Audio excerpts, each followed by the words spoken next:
예, 안녕하십니까? 안녕하십니까? 김충석입니다. 14장, 이제 입출력, 그죠? 입출력에 대해서 여러분들과 같이 공부를 해봐야 되겠습니다. 자, 자바에서의 입출력은 또 어떻게 이루어지는가? 자, 일단, 자바라는 것의 입출력을 이해하기 위해서는 자바의 실행 환경을 반드시 이해를 하셔야 되죠? 자, 자바는 반드시 자바 버추얼 머신이라는 놈에서 이 안에서 프로그램이, 즉 클래스 파일이 실행이 된다. 이것을 우리는 꼭 이해를 하셔야 돼요. 자, 이것이 매킨토시건, 이것이 PC이건, 다 자바 버추얼 머신만 있으면, 또 이것이 유닉스 머신이건, 그죠? 유닉스건, 자바 버추얼 머신만 있으면 자바 프로그램은 항상 실행된다는 개념을 가지기 때문에 입출력이라고 한다는 건 무엇이겠습니까? 입출력이라고 한다는 것은 이 컴퓨터, 실제 하드웨어가 밑에 있겠죠? 이 컴퓨터 하드웨어의 모니터를 동작을 시키든지 하드웨어의 어떤 하드디스크에 있는 어떤 파일에 뭔가를 출력을 한다든지 뭐 이러한 일들이 입출력일 텐데, 그렇죠?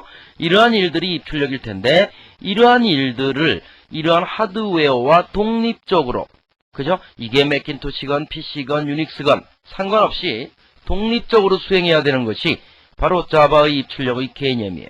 그죠? 자, 이러한 것이 입출력이다라는 것을 알고 한번 들어가 보도록 하죠.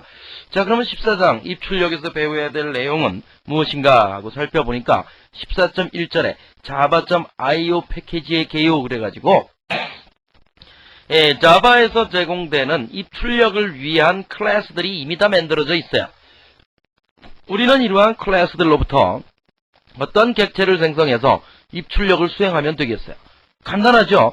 그러니까 이러한 클래스들이 IO 패키지에 속해져 있는 클래스들이 지가 알아서 자바 버추얼 머신상에서 이미 만들어져 있는 클래스니까 자바 버추얼 머신이 그 클래스를 로딩해서 입출력을 수행을 한다는 거죠. 그러니까 실제 자바 버추얼 머신은 컴퓨터마다 틀리죠. OS마다 매킨토시, PC 그리고 유닉스 아이고 유닉스마다 이게 틀립니다. 그죠? 뭐가 틀려요? 실제 SDK나 JDK를 다운로드 받으러 가보면 OS마다 서로 다른 버전을 제공하고 있죠. 그러니까 클래스 파일도 그 하드웨어에 맞춰져 있다 이렇게 생각을 하셔도 무리가 없죠. 하여튼 그러한 자바에서 입출력을 하기 위해서 제공되는 클래스들은 무엇이 있는가 그것을 알아보도록 하고 14.2절에 본격적으로 입출력에 들어가기 전에 파일과 디렉토리를 다루는 이러한 클래스들이 어떤 것이 있는가, 그죠? 어떤 특정 디렉토리에서 그 디렉토리에 있는 파일들이 무엇인가를 알아내는 이러한 클래스들이 이미 만들어져 있다는 얘기죠. 자, 그 다음에 실제 이제 본격적인 입출력에 있어서 자바는 입출력을 16비트 단위인 문자 스트림 입출력과 8비트 단위인 바이트 스트림 입출력 이렇게 두 개로 나눠져 있어요. 그래서 자바는 용도에 따라서 문자 스트림 입출력을 하든지 또는 바이트 스트림 입출력을 하든지 이제 그 두 개에 관한 이야기이고 14.4절에서 문자 스트림에 대해서 배우고 14.5절에서 바이트 스트림에 대해서 이야기를 하도록 하겠습니다. 그 외에 또 입출력과 연관된 클래스들이 있을 텐데 랜덤 액세스 파일이라고 하는 이러한 클래스가 있고요. 그 다음에 스트림 토크나이저라고 하는 이러한 클래스들이 있습니다. 그래서 14장에서는 주로 이 부분이 핵심이 역시 될 수 있겠죠. 자, 자바의 입출력에 대해서 여러분들과 같이 공부를 하도록 하겠다. 자, 14.1절에 자바 IO 패키지의 개요에서 자바의 입출력은 일단 입출력의 개요에 대해서 살펴봐야 되겠죠. 모든 하드웨어에 독립적으로 설계되어 있다. 제가 조금 전 슬라이드에서 말씀을 드렸죠. PC건, 맥이건, 유닉스건 어떤 기종이든지 간에 하나의 프로그램이 여기서도 돌아가야 돼. 입출력하는 프로그램이 똑같은 프로그램이 여기서도 돌아가줘야 된다. 자, 이러한 개념을 가지고 있기 때문에 하드웨어에는 독립적으로 설계가 됐어요. 그리고 자바는 입출력을 스트림으로 처리합니다. 자, 스트림이 뭐냐? 뭐로 하시면 되냐면은 우리가 추석 때 떡국을 먹죠. 그 떡국을 만드는 떡이 어떻게 돼 있어요? 쌀을 막 쪄가지고 기계에다 넣습니다. 동그란 기계, 이렇게 구멍이 있죠. 이런 기계에다 넣고 막 그 찐떡을 집어넣으면 이 앞에서 뭐가 나와요? 떡가래가 이렇게 나옵니다. 그죠? 떡가래, 가래떡이라고 그러는데 이게 이렇게 나오고 있죠. 두 개가. 그럼 이걸 이제 뚝뚝 잘라서 이제 떡국을 만들고 있죠.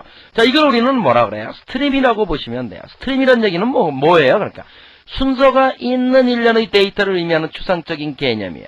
여기서 먼저 들어간 떡은 반드시 떡가락에서 먼저 나오죠. 그러면 먼저 들어간 떡이 요 위치에 있으면 그 다음에 들어간 떡은 요 위치에 있게 된다. 요 놈이 항상 먼저 온다는 거죠. 먼저 들어간 놈. 이게 순서가 있는 것이죠. 나중에 들어간 놈이 이 호수를 타고 먼저 이 앞에 와서 자리 잡을 수는 없다. 자, 이런 얘기입니다. 그러니까 결국엔 뭐야? 스트림이라고 한다는 것은 입력된 순서대로 쭉 가는 우리 호수와 같은 이러한 개념이다라고 생각을 하시면 되죠. 그러면 우리는 이러한 스트림을 예를 들어서 보내는 놈과 받는 놈이 또 이렇게 있겠죠. 여기도 역시 이렇게 이 스트림으로 떡가래로 연결이 돼 있다는 얘기. 그러면 여기서 집어넣은 순서대로 여기에 도착할 것이다라는 개념이에요.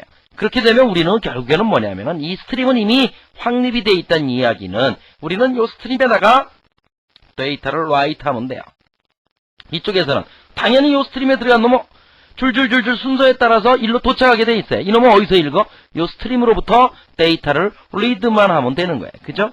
이렇게 되면 입출력이 끝나는 거예요. 그래서 사용자는 스트림을 이용해서 입출력을 수행을 하게 된다. 그래서 사용자는 스트림을 이용해서 입출력을 수행하지만 실제 다양한 하드웨어와 입출력을 수행하는 일, 이건 누가 수행하느냐? 이건 자바 버추얼 머신, 지가 알아서 한다 이거죠.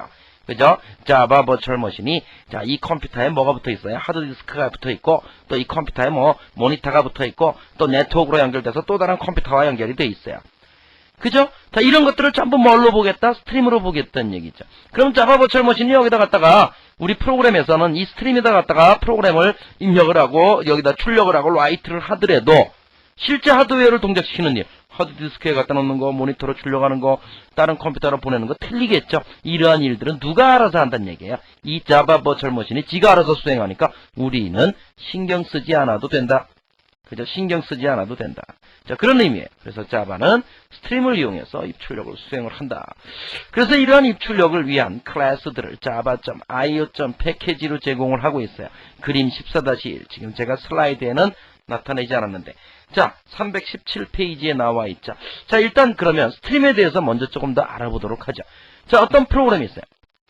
프로그램이 예를 들어서 대표적인 입출력이죠. 어떤 파일에다가 뭔가를 출력하려고 그래요.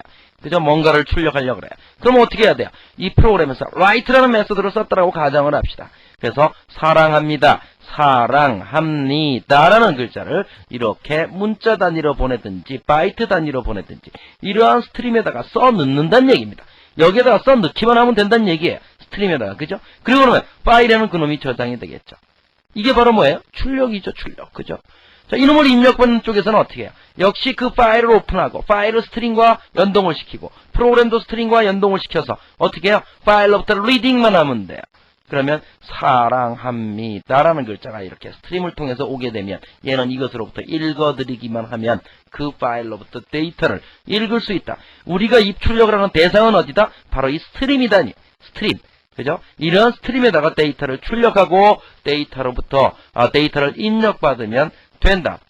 이렇게 생각을 하시면 됩니다. 자, 언뜻 이해가 안 될지 모르겠지만 프로그램과 출력 매체 간에는 이러한 스트림 통로가 확립이 되는구나. 그 다음부터 확립이 된 다음부터는 데이터를 여기다가 쓰기만 하면 되는구나. 그죠? 마찬가지로 어떤 데이터를 읽을 때 그 파일과 그 프로그램이 뭐만 스트림을 확립만 하면 되는구나. 그로부터 그걸 읽기만 하면 되는구나. 리딩만 하면 되는구나. 이렇게 알면 되겠습니다. 자, 그러면 317페이지에 그러면 IO 패키지 클래스, 제가 슬라이드에 나타내질 않아서 자, 책을 보시죠. 자, 그림 14-2를 보니까 오브젝트 밑에 역시 오브젝트 클래스가 최상위 클래스죠. 그 밑에 IO 패키지에는 파일 클래스가 있어요. 조금 이따가 배울 텐데 파일과 관련된 여러 가지 정보를 제공하는 클래스들입니다. 이미 만들어져 있으니까 우리는 그 클래스로부터 객체를 뿅 생성해서 쓰기만 하면 된다. 파일 디스크립터라고 하는 클래스도 있고요. 그 다음에 인풋 스트림을 보죠. 인풋 스트림이라는 클래스가 있고, 그 밑에 아웃풋 스트림이라는 클래스가 있어요. 인풋 스트림과 아웃풋 스트림. 인풋은 당연히 입력이 있고, 아웃풋은 출력일 것 같죠. 자, 그곳의 하위 클래스들을 보니까, 파일 인풋 스트림, 아웃풋에는 또 파일 아웃풋 스트림, 필터 인풋, 필터 아웃풋, 오브젝트 인풋, 오브젝트 아웃풋. 이렇게 인풋과 아웃풋이 서로 대비되어 있죠. 그죠? 서로 대비되어 있어요. 이렇게 문자 스트림과 바이트 스트림으로 이렇게 나누어지는데 지금 파일 인풋 스트림과 아웃풋 스트림은 바이트 스트림이에요. 바이트 스트림. 그죠? 바이트 스트림. 그래서, 거기 보면, 바이트 단위의 입출력을 위해서는 인풋 스트링과 아웃풋 스트링 클래스의 하위 클래스들을 주로 써요. 그죠? 바이트 단위의 입출력을 하기 위해서는 인풋 스트링과 아웃풋 스트링. 이게 대비되어 있다는 걸 여러분들 지금 아시란 얘기예요. 오브젝트 인풋 스트림 밑에 버퍼 리드 아웃풋이 아니고요. 필터 인풋 스트림 밑에요. 그죠? 그 라인이 잘못 꺼져 있네요. 책에. 아하, 이런 또 에러가 나 있네요. 14-2에 자, 제가 설명을 다시 할게요. 자, 위에서 세 번째 인풋 스트림 클래스가 있고 인풋 스트림 밑에 파일 인풋, 필터 인풋, 오브젝트 인풋이 있고 오브젝트 인풋 밑에 이렇게 선이 거져 있는데 거기에 거진 게 아니고 그 선을 지우시고 필터 인풋 밑에 버퍼 리드 아웃풋, 데이터 인풋 스트림 요게 있는 거예요. 그죠? 필터 인풋 스트림 하위 클래스로서 버퍼 리드 아웃풋, 데이터 인풋 알겠죠? 그것도 잘못됐어요. 버퍼 리드 아웃풋이 아니고 버퍼 리드 인풋입니다. 그죠? 그리고 그 밑에 필터 아웃풋 스트림 밑에 버퍼 리드 인풋이 아니고 거기는 버퍼 리드 아웃풋이에요. 그죠? 이게 인아웃이 바뀌었어요. 이게 죄송합니다. 그 클래스 구조도가 지금 조금 미스프린트가 있었네요. 거기 보니까 필터 인풋 스트림 밑에 버퍼 리드 인풋 스트림이 있어야 되고 데이터 인풋 스트림이 있어야 되고 그 오브젝트 인풋 스트림으로부터 나온 라인은 지워야 되고 그 연결된 부분은 그 다음에 필터 아웃풋 스트림 밑에 버퍼 리드 아웃풋 스트림이 있어야 되고 인풋이 아니고 그 다음에 데이터 아웃풋 프린트 스트림 예, 요건 맞습니다. 자, 그렇게 클래스 구조가 되어 있고 또 밑으로 내려와 보니까 랜덤 액세스 파일이라는 독립된 클래스가 있고요. 그 다음에 리더 클래스가 있고 스트림 토커나이저가 있고 라이터 클래스가 있어요. 리더와 라이터는 아까 인풋 스트림과 아웃풋 스트림은 바이트 단위, 8비트 단위라고 그랬죠. 리더와 라이터는 16비트 단위의 입출력입니다. 그죠? 16비트 단위 입출력. 지금 문자 단위죠?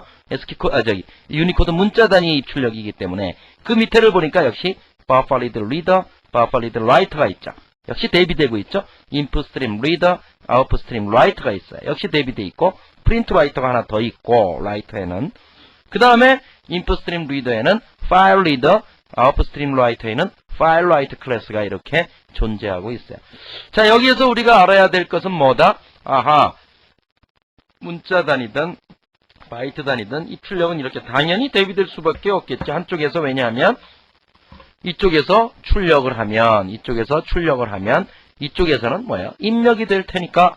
그죠? 자, 이런 클래스 구조를 java.io.